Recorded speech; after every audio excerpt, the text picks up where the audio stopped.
Lorelai, so in class over the past term we have been learning about the brain and how it works, which has been pretty cool. Yeah, it has been fun and interesting. We've been talking a lot about mental health, and we believe that one of the best ways to look after your brain is to learn more about it. Okay, so then let's get started. What's the first thing we need to know? Well, first, we're going to learn about the different parts of your brain. However, we're going to learn them as animals, so you can remember what they do. Animals? Yeah, that's right. Let's start with the elephant.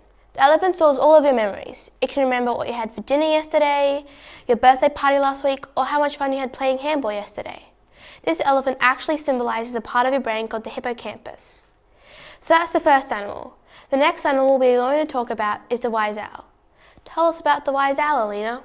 Well, our wise owl is part of our brain called the prefrontal cortex. The wise owl is super helpful, especially at school. Helps you make good decisions, problem solve, and be a flexible friend.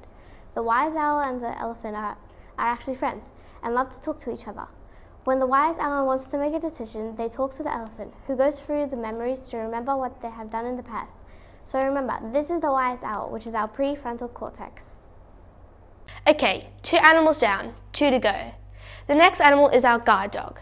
The guard dog is very important as well. It helps you feel happy and excited and does a lot of good, but sometimes it can get a bit big and bossy, which causes problems. But we will come back to that. Our guard dog is the part of our brain called the amygdala. I'll repeat it if you're having trouble. Amygdala. Okay, Alina. Last animal. Yep, our last animal is called our Sifting Sooty, which is a type of bird. It is a part of our brain called the RAS. The Sifting Sooty is great at getting you to focus and pay attention. It helps you to concentrate in class, whether you are finishing your work or listening on the floor. Okay, so here are our 4 animals. But how does knowing these parts of our brain actually help us?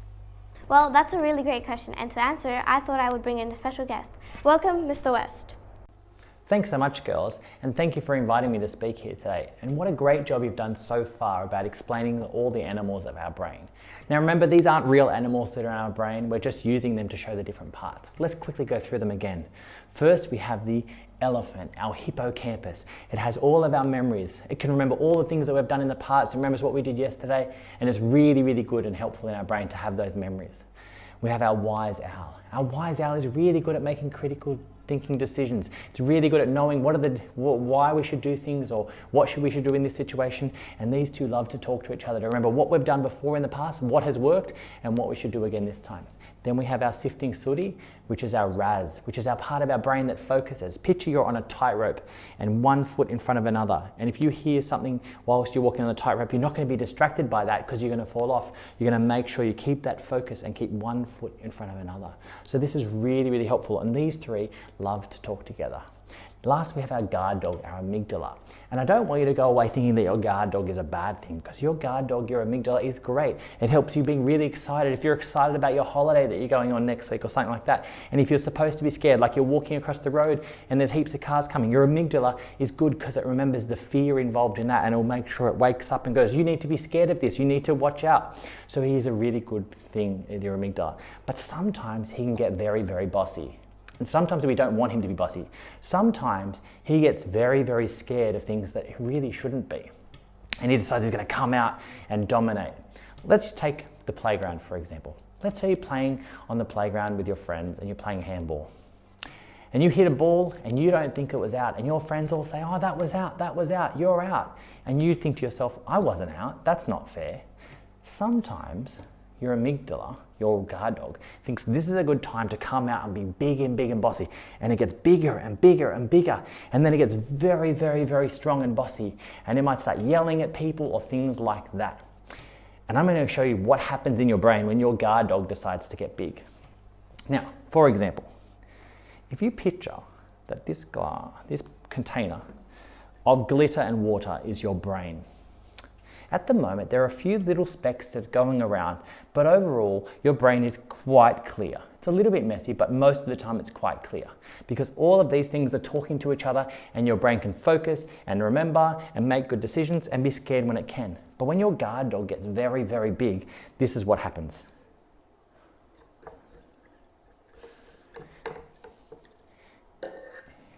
these things all start going all in your head, and your brain's getting mixed up, and it just can't function, and your RAS stops working, and it can't focus. And your thing about to make good decisions, that stops working too. And your memories about what you should have done or what you did last time stop working. And this one, the amygdala, takes over completely. And it clouds your brain. And it means that none of your other things, you can't make a good decision. You can't remember that last time you just remembered that you got in trouble because you hit one of your friends, and it can't stay focused on what you're going to do. And it gets very, very, very cloudy in your brain. So what we're going to suggest is when you feel your guard dog getting too big, this is why we need to take our deep breaths. And we take our 3 deep breaths and we let our brain start to come down, because the oxygen in our brain is going to make our brain start to come down, and slowly, slowly, slowly, doesn't happen straight away, slowly the glitter will start to subside and go down, and our brain will start to think clearly. So when you hear your teacher or someone in your life say to take a deep breath, it's to give your brain a chance for all of your other animals to come back and to start making really good decisions, calm down, realize that it wasn't a big deal, it's just a game of handball. Remember that last time you just said to your friends something different, or you got in trouble or something like that, and to stay focused on what you're supposed to be doing. And your guard dog starts to get smaller and smaller and smaller. And realize there was nothing to be scared about, there was nothing to be frightened about, and we just calm down, let our brain do the right thing, take our deep breaths, and go back to normal. Now we're going to go more into these animals as the year goes on, but I hope that this has helped you explain that the guard dog is a really good part of your brain. But sometimes when it's really, really big and bossy, it stops all of the other parts of your brain working, because you just focus on the fact that you're so angry because this happened. And we need to take our deep breaths, because our brain is going crazy with all the stuff floating around.